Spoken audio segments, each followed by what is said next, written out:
Hi good morning, कैसे हो आप सब। यार आज है मेरा व्रत और आज के दिन ना मैं कुछ नहीं खाती और मुझे इतनी ज़्यादा भूख लग रही है ना, तुम सोच नहीं सकते। थैंक यू भाई। तो देखो मैं नारियल पानी पी,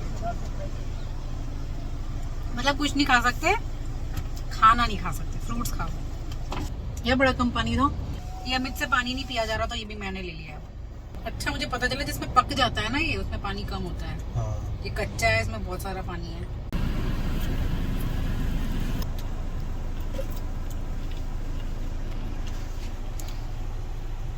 थैंक यू, मेरा पूरा पेट भर जाएगा। मजे हो चुके हैं मेरे। भगवान जी ना सॉल्यूशन तो दे देते हैं।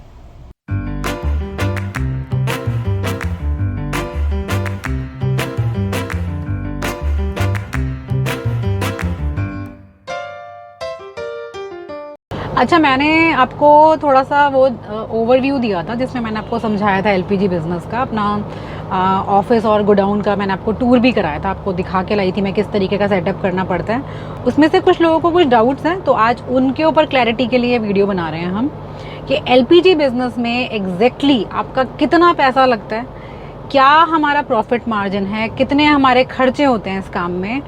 और आज के सिनेरियो में अगर हम आज की डेट बात करें, 2022 की अगर मैं बात करूं, तो ये बिज़नेस कितना प्रॉफिटेबल है या आपको करना चाहिए या नहीं, तो इन सब चीज़ों के ऊपर डिस्कशन करेंगे। सबसे पहली चीज़ कि इस काम को करने में आपका पैसा कितना लगता है। देखिए दोस्त, एग्जैक्ट अमाउंट तो किसी भी चीज़ का नहीं होता, थोड़ा बहुत ऊपर नीचे आपका चलता रहता है। अगर मैं अपने सेटअप की बात करूं कि अगर आप एग्जैक्टली मेरा वाला सेटअप करना चाहते हैं, तो मेरे में देखिए जो मेरा ऑफिस है वो भी मेरा पर्सनल है, मैंने ख़रीद रखा है उसे, अपने शोरूम को भी। जो मेरा गोडाउन है मैंने वो लैंड भी पूरा ख़रीद के अपना कंस्ट्रक्ट किया हुआ है। तो अगर उस चीज़ को देखेंगे तो वो बहुत ज़्यादा आउट ऑफ बजट की चीज़ चली जाएगी। मैंने आपको 3-3.5 करोड़ का आइडिया दिया था, एस्टिमेट दिया था, जिसमें मैं एज्यूम करती हूँ कि शोरूम आप अपना ले लेंगे या फिर गोडाउन लैंड आपकी अपनी होगी। दूसरी चीज़, 60 लाख के अप्रॉक्स, अगर मैं गुड़गांव जैसी सिटी की बात कर रही हूँ, हर जगह की लेबर कॉस्ट अलग होती है, बनाने का खर्चा अलग अलग होता है। गुड़गांव जैसी सिटी की अगर हम बात करें, दिल्ली में और ज़्यादा बढ़ जाएगा, ये नेक्स्ट लेवल ही चला जाएगा। गुड़गांव जैसी सिटी में 60 लाख के अप्रॉक्स आपका खर्चा होगा गोडाउन वगैरह चीज़ों को कंस्ट्रक्ट करने में, ठीक है। उसके बाद जो आपका लैंड होता है, कमर्शियल लैंड होना चाहिए। अगर आप कमर्शियल ज़मीन को खरीदेंगे गुड़गांव जैसी जगह पर, तो आप आइडिया लगा लीजिए कि कितने की होगी वो। और अगर आपका लैंड कमर्शियल नहीं है तो उसको आप कमर्शलाइज करवाएंगे, आपको उसको CLU उसका लेना पड़ेगा, वो कंपल्शन है, वो बहुत इंपॉर्टेंट स्टेप है। तो अगर जितना हमारी ज़मीन है और उसके अंदर हमें जो एज़ पर गाइडलाइंस है कि जितना हमें लैंड चाहिए उसको आप कमर्शियल कराते हैं, तो आपका 1 से 1.5 करोड़ रुपए तक इसमें पैसा खर्च होता है। तो आप ये सारी ऐड करते जाइए, 1.5 करोड़ के करीब आप लगा लीजिए। 1 से 1.5 करोड़ का खर्चा हो गया आपको अपना CLU कराने के लिए। उसके बाद 50-60 लाख रुपए आपको बनाने के लिए, 2 करोड़ तो आपके यहीं पर टच हो गए। उसके बाद आप ट्रक हायर करते हैं, जो चीज़ मैं बताना भूल गई थी। इसमें ट्रक्स के लिए आपके पास 2 ऑप्शन है, आप कंपनी से भी ले सकते हैं, आप खुद के भी ले सकते हैं। तो ये हमारा अलग अलग सेटअप है। किसी काम में हम कुछ ट्रक्स कंपनी के भी यूज़ करते हैं और कुछ ट्रक्स हमारे भी लगे हैं, तो वो भी एक ऐड ऑन खर्चा है आपका। उसके अलावा आप डिलीवरी बॉयज़ के लिए उनकी ड्रेसेस हो गई, जो उनके ऑटोज़ हैं, जो व्हीकल वो चलाते हैं, तो कुछ उनके भी होते हैं और कुछ आप भी उन्हें प्रोवाइड करते हैं, तो ये भी आपका सारा खर्चा है। इस सारी चीज़ों को आप ऐड ऑन करेंगे, क्लब अप करेंगे, तो आप बहुत ईजिली 3-3.5 करोड़ रुपए को टच करेंगे। वो मैंने उस तरीके से बताया था और अब मुझे लगता है बहुत क्लियर अंडरस्टैंडिंग आ गई होगी इसमें। तभी मैं हमेशा बोलती हूँ कि देखिए, पेट्रोलियम बिजनेस में ना पैसा बहुत ज़्यादा लगता है, इसमें इन्वेस्टमेंट बहुत ज़्यादा है। तो आप थोड़ा सा ऐसे काम कीजिए जिसमें आपकी पहले इनिशियली इन्वेस्टमेंट कम हो। अगर मैं अपनी पर्टिकुलर बात करूँ ना दोस्त, तो जिस टाइम पर मैंने वो अपना काम शुरू किया था, तो पहले मैंने चीज़ें सारी लीज़ पर ली थी। मेरी दुकान भी लीज़ पर थी, मेरा गोडाउन भी लीज़ पर था, मेरी सारी चीज़ें मैंने लीज़ करके, जैसे रेंट हम उसका हर महीने देते हैं, ऐसे करके शुरू किया था। लेकिन धीरे धीरे मैंने वो सब चीज़ें खरीद ली। मैंने अपनी शॉप खरीद ली, आज की डेट में गोडाउन मेरा खुद का है, ये सारी चीज़ें हमारी हो गई है, ट्रक्स हो गए, ऑटो हो गए। अब ये सारा हमारा इंडिपेंडेंट हमारा स्ट्रक्चर है, जिसमें हर चीज़ के मालिक हम ही हैं। तो उस सेटअप को मैं आपको समझाने की कोशिश कर रही थी। लेकिन अगर हम ये भी मान के चलते हैं कि चलिए लैंड आपका नहीं है, आप उसके ओनर नहीं हैं, आपने उसकी लीज़ कराई है, आपने उसको किराए पे लिया है, लेकिन तब भी आपको दूसरे की ज़मीन को भी CLU उसका चाहिए, वो भी आपको चाहिए, तो आपको वो करवाना पड़ेगा। अगर उनका हुआ हुआ है तो उस हिसाब से वो अपना रेंट बढ़ा देंगे, और अगर उनका नहीं हुआ हुआ तो आपको कराना पड़ेगा, वो आपको करा के नहीं देंगे। जितनी मेरी अंडरस्टैंडिंग है, हमें तो ऐसा इतना प्यारा कोई इंसान मिला नहीं है सामने से कि जिसने हमें CLU करा के दे दिया, वो हमें ही कराना पड़ता है, वो हमारा ही पार्ट होता है। और दूसरे की लैंड पे मुझे एक और इसमें चीज़ लगती है कि देखिए हमने उसकी ज़मीन को CLU कराया, बेनिफिट कर दिया हमने उनका। दूसरा जो कंस्ट्रक्ट करते हैं हम गोडाउन, वो भी हमारा पार्ट है, वो भी वो आपको नहीं करके देंगे, तो वो भी हमारे 60 लाख रुपए दूसरे की ज़मीन पे हमने लगा दिए हैं, और उसके बाद बेनिफिट उन्हीं का ही है, वो चीज़ उन्हीं की रहेगी। अगर आप 10 साल की, 15 साल की, 20 साल की लीज़ कराते हो, उसके बाद चीज़ तो वो उन्हीं की है ना, आपकी तो नहीं हुई ना। तो इसलिए मैं थोड़ा सा इसमें बोलती हूँ कि अगर आपकी खुद की लैंड है ना तो ज़्यादा अच्छी चीज़ है ये। या फिर अगर आप किसी के साथ लीज़ पर भी कर रहे हैं तो उसमें आप इस तरीके के टर्म्स एंड कंडीशन डाल दीजिए, या इस तरीके से आपको क्लैरिटी होनी चाहिए कि आगे जाके जब आपके पास पैसे आ जाएंगे तो आप उस चीज़ को ख़रीद लीजिए, वो सबसे बेस्ट होता है। तो दोस्त, मुझे लगता है कि ये आपको आंसर मिल गया होगा कि 60 लाख में नहीं होगा। बहुत सारे लोगों के कमेंट्स थे इसके ऊपर ना कि मैम ये तो 60-70 लाख में हो जाएगा। तो भाई गुड़गांव जैसी सिटी में या दिल्ली जैसी सिटी में या जहाँ पर मेरे ये सेटअप है, यहाँ तो 60 लाख में नहीं होगा, ये नहीं हो सकता, ये पॉसिबिलिटी नहीं है। हो सकता है जहाँ पर आप रहते हैं वहाँ पर आपकी लैंड सस्ती हो, लेबर कॉस्ट कम हो, वो मुझे आइडिया नहीं है, तो वहाँ में भी इतने पैसों में ये काम हो जाएगा। तो स्टार्टिंग बिजनेस अगर हम इन सिटीज़ में रहते हैं तो हम पेट्रोलियम को, अगर हमारा बैकअप है पैसे का तो कंसिडर कीजिए, अदरवाइज डोंट कंसिडर दिस। फिर हम अपना बैकअप किसी छोटे स्मॉल स्केल इंडस्ट्री से या स्मॉल स्केल बिजनेस से करेंगे, वहाँ से अच्छा खासा प्रॉफिट मार्जिन निकाल के, और फिर फर्दर हम आगे बढ़ेंगे। हमेशा मैं आपको एक चीज़ समझाती हूँ कि लाइफ में हर चीज़ को स्टेप बाय स्टेप करना है हमें। तो जैसे मैंने आपको बताया कि स्टार्टिंग में मैं जॉब करती थी, मैं नौकरी करती थी, मैंने वहाँ से कुछ अर्न किया, तो वो पैसा मैंने थोड़ा सा अपने पास रखा, कुछ मैंने अपने पापा से उस चीज़ के ऊपर हेल्प ली। मैंने स्टार्टिंग में ज़्यादातर चीज़ों को लीज़ पे लिया, ज़्यादातर चीज़ें मेरी रेंट पर थी, और जैसे जैसे मेरा काम बढ़ता गया वो सब चीज़ें मैंने खरीद ली, वो सब चीज़ें अब मेरा अपना सिस्टम बन गया। एक बिज़नेस सेट करने के बाद आप पेट्रोलियम में कभी रुकोगे नहीं, इस बिज़नेस की खासियत है ये, यहाँ पर मल्टीप्लिकेशन होती है। जैसे अपनी आपको बात बता रही थी कि मेरे पास 3 कंपनीज़ की LPG डिस्ट्रीब्यूटरशिप है। जब आपको जो मैंने गुड़गांव में दिखाया, ये था मेरा हिंदुस्तान पेट्रोलियम का। आप लोगों का इंटरेस्ट देखकर जो मेरे को समझ आया है इतना ज़्यादा कि सब लोग इस चीज़ को समझना चाहते हैं, बहुत सारे लोगों को इसमें बिज़नेस में इंटरेस्ट भी है, और काफ़ी सारे मैंने कमेंट्स भी देखे जो लोग सेम बिज़नेस में, और इनफैक्ट 1-2 से मैंने कनेक्ट भी किया है। तो चलिए, बहुत अच्छा लगा, और इनफैक्ट उन्होंने मुझे काफ़ी सारे बिज़नेस आइडियाज़ भी दिए। डेफिनेटली उसके ऊपर भी हम लोग काम करेंगे। अगले वीडियो में मैं आपको, ये तो मैंने आपको सेटअप दिखाया हिंदुस्तान पेट्रोलियम का, नेक्स्ट मैं आपको अब सेटअप दिखाऊंगी अपना इंडियन ऑयल का, कि इंडियन ऑयल किस तरीके से काम करती है, उनका शोरूम किस तरीके से होता है, उनका गोडाउन किस तरीके से होता है, और आप क्या कर सकते हैं। और मेरा जो ये सेटअप है जो मैंने आपको गुड़गांव में अपना दिखाया, वो मेरा इंडियन ऑयल के कंपैरेटिवली कितना डिफरेंट है और मेरा उसमें कितना पैसा लगा है। तो नेक्स्ट वीडियो पे हम लोग बात करेंगे इंडियन ऑयल LPG डिस्ट्रीब्यूटरशिप की, और उसमें मैं आपको थोड़ी सी और क्लैरिटी दूंगी। मार्जिन की बात कर लेते हैं। मार्जिन मैंने नहीं बताया आपको। देखिए, इसका मार्जिन जैसे हर महीने हमारा गैस का प्राइस इंक्रीज़ होता है ना, ऐसे ही हमारा डीलर का मार्जिन होता है, जो कभी कितने रुपए होता है, कभी कितने रुपए होता है। तो मिनिमम अगर मैं इसको मानूँ तो इट इज़ 65, तो 65 रुपये तो आपका होता ही है, थोड़ा सा ऊपर थोड़ा सा नीचे हो सकता है। उसके अकॉर्डिंग हम लोग अपनी चीज़ों को, आपकी जितने सिलेंडर्स की सेल, अगर मैं अपनी सेल की बात करूँ तो अप्रॉक्सीमेटली 30,000 को टच कर जाते हैं।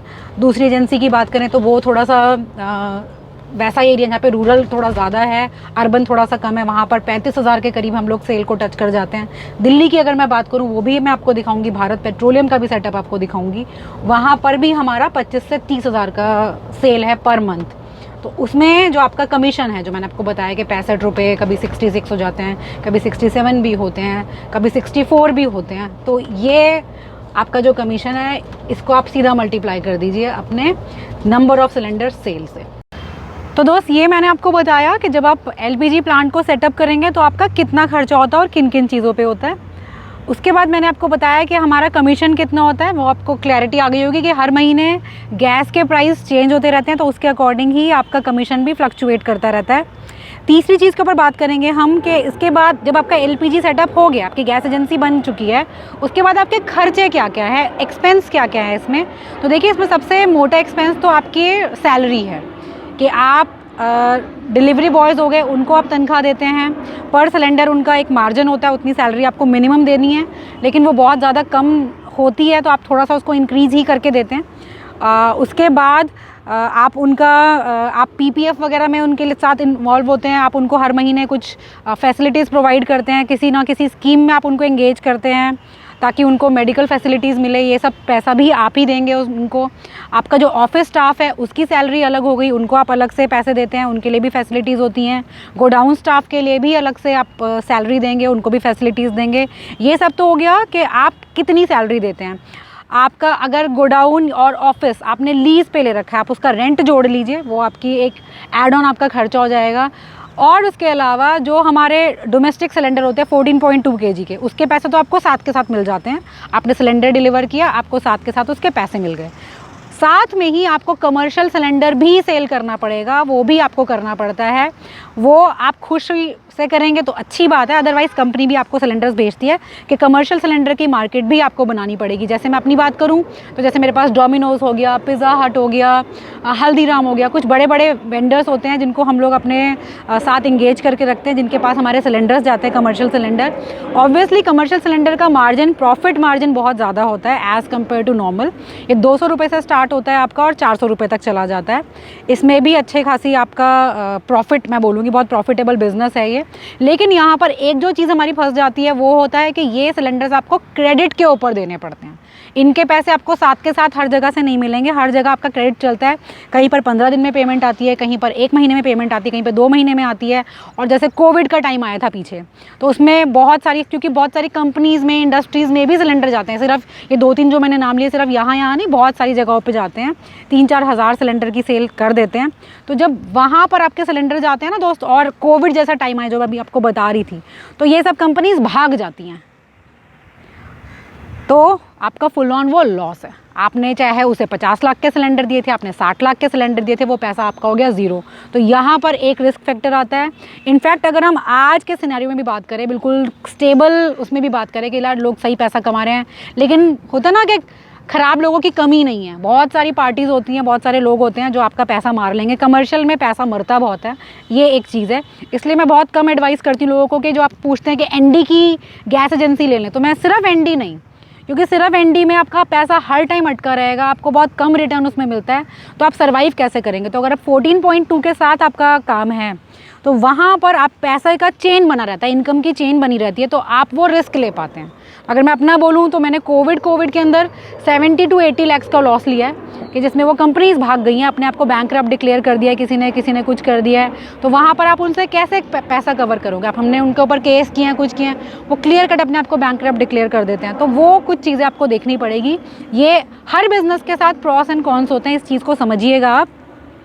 हर चीज़ सिर्फ अच्छे पे आपको चलती जाएगी, ऐसा नहीं होता है। इस बिज़नेस में मैंने आपको बताया कि पैसा आपका डूबता भी है, कमर्शियल में आपको काम करना ही पड़ेगा। आप नहीं करेंगे तो कंपनी भी आपसे करवाएगी, तो थोड़ा बहुत हमें करना पड़ता है। थोड़ी सी एक होता है ना कि प्रॉफिट मार्जिन अपना भी देखेंगे तो भी आपका बेनिफिट है, कंपनी का देखेंगे तो भी आपका बेनिफिट है, तो वो हमें करना पड़ता है। दूसरी चीज़ आती है कि इस काम में ये एक वर्क फोर्स का काम है, पूरा मैन पावर इन्वॉल्व है इसके अंदर, सिर्फ एक जना कुछ नहीं कर सकता। तो जब बहुत सारे लोग होते हैं तो आपको फुल ऑन उनकी रिस्पॉन्सिबिलिटी लेनी पड़ती है कि यार किसी लड़के ने कुछ गड़बड़ तो नहीं कर दिया। बहुत सारी चीज़ें हो जाती है, बहुत सारी एक्टिविटीज़ होती हैं जो आपके एजेंसी पर हो सकती हैं, गलत हो सकता है, तो आपको बहुत ज़्यादा विजिलेंट रहना पड़ता है। कोई कस्टमर कंप्लेंट आपकी आ रही है किसी भी चीज़ को लेकर, आपको इमीडिएट उसके ऊपर एक्शन लेना है, डिलीवरी बॉय के ऊपर एक्शन लेना है कि कुछ आपने गलत तो नहीं कर दिया है, कोई गैस वैस के साथ कोई गड़बड़ नहीं कर दिया, क्योंकि ये यूनिवर्सल चीज़ है, बहुत जगह पर ये होता रहता है। तो वहाँ पर एज अ ओनर हमारी रिस्पॉन्सिबिलिटी ये होती है कि कस्टमर की जैसे ही हमें कोई कंप्लेंट मिले इमीडिएटली आपको उसके ऊपर एक्शन लेना है। उनका सिलेंडर रिप्लेस कराइए, डिलीवरी बॉय को चेंज कीजिए, उसकी एक बार अगर नहीं मान रहा है तो दूसरी बार में सीधा पुलिस कंप्लेंट कर दो, तो तभी एकदम से वो ठीक हो जाते हैं। तो वहाँ पर हमें कस्टमर सर्विस में अपने आप को अच्छा प्रूव करना है, अदरवाइज़ मार्केट में इतना कंपटीशन है, इतनी सारी गैस एजेंसीज़ हैं। और अगर मैं बात करूँ नॉर्मल गाँव वगैरह के कनेक्शन की, तो पुराने लोगों ने बहुत मल्टीपल कनेक्शन ले रखे हैं, उनके पास इंडियन ऑयल का भी मिल जाएगा, आपको भारत भारत का भी मिल जाएगा, HP का भी मिल जाएगा। तो क्या आप ऐसा करेंगे कि वो सिर्फ आपसे ही सिलेंडर लें और किसी से ना लें? आप उनसे कैसे बांधोगे? आप उन्हें सिर्फ अपनी सर्विस से बांध सकते हैं। अगर मैं अपनी पर्टिकुलर बात करती हूँ तो आज की डेट में जितना काम हम लोग गुड़गांव में कर रहे हैं, बहुत अच्छे से स्टैंड आउट करते हैं। हम अलग ही एक होता है ना कि हमारा एक नाम है कि हाँ यार, इनकी सर्विस बहुत अच्छी होती है, इनका काम बहुत अच्छा होता है। और देखिए, कंप्लेंट्स वगैरह सब कुछ आएंगी, ऐसा नहीं होता कि सब कुछ बहुत अच्छा होता है। लेकिन जब आपकी कंप्लेंट्स आए, जब आपके अगेंस्ट कोई चीज़ें बिजनेस वाइज खड़ी होती हैं, तो वहाँ पर आपका स्टैंड होता है कि आपने उस चीज़ को कितने स्मार्टली, कितने अच्छे से कस्टमर के फेवर में हैंडल किया। तो कस्टमर आपसे कहीं नहीं जाएगा, वो आपके पास ही रहेगा। और ये ही आपको चीज़ करनी है कि अपनी सर्विस को इतना अच्छा बनाइए कि चाहे कितना भी कंपटीशन हो, आपसे कस्टमर हटे नहीं, दूसरी एजेंसी पर शिफ्ट नहीं होना चाहिए। ठीक है, तो ये चीज़ ध्यान रखना अगर you are looking for LPG business. आज के सिनेरियो की अगर आप बात करेंगे तो देखिए, चाहे पहले का टाइम था जिस टाइम पर मैं आई थी, तब भी ये बोला जाता था यार ये तो बिज़नेस ख़त्म होने वाला है, ये हो रहा है, वो हो रहा है। अब मुझे इतने सारे साल हो चुके हैं, मुझे तो कहीं पर ही कुछ ख़त्म नहीं दिखाई देता। पाइपलाइन आ रही है, बिल्कुल आ रही है। देखिए, स्टेप बाय स्टेप तो चीज़ें आगे बढ़ती जाएंगी, वही मगर आपको भी बहुत सारे चांसेस मिलते रहते हैं। और अगर आप आज के सिनेरियो में भी बात करते हैं इस बिज़नेस की, तो मैं आज भी इसे अच्छा बिज़नेस बोलूँगी कि सीरियसली है। लेकिन आज की डेट में कॉम्पिटिशन बहुत ज़्यादा हो गया है। जिस टाइम पर मैं गुड़गांव में एंटर किया था, उस टाइम पर HP की गुड़गांव 2 मुझे एरिया दिया गया था। वहाँ पर सिर्फ एक एजेंसी थी और दूसरी एजेंसी मेरी थी। लेकिन आज की डेट में बात करें तो बहुत सारी मल्टीपल एजेंसीज आ गई हैं। इंडियन ऑयल आ गया, भारत आ गया, हमारी भी HP की भी बहुत सारी एजेंसीज आ गई हैं। तो कंपटीशन बढ़ गया है। तो येस, आज की डेट में ये बिज़नेस थोड़ा सा मुझे उतना प्रॉफिटेबल नहीं लगता जितना पुराना है, क्योंकि हम लोग पुराने जो लोग हैं वो मार्केट को ग्रैब करके बैठे हुए हैं।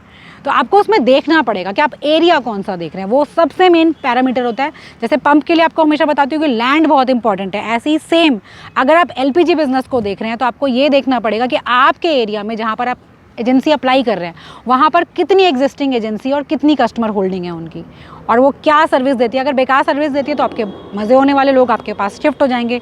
लेकिन अगर उनकी सर्विस अच्छी है तो दोस्त, वहाँ पर आपको थोड़ा सा इसको देखना पड़ेगा। चलिए, नेक्स्ट वीडियो में आपको दिखाऊंगी मैं इंडियन ऑयल का सेटअप, वो अच्छे से हम लोग इसके ऊपर बात करेंगे। और चलिए, अब नेक्स्ट वीडियो में ही मिलते हैं। तब तक के लिए अपना बहुत सारा ध्यान रखिए, बहुत ही ज़्यादा खुश रहिए। Love you all, bye.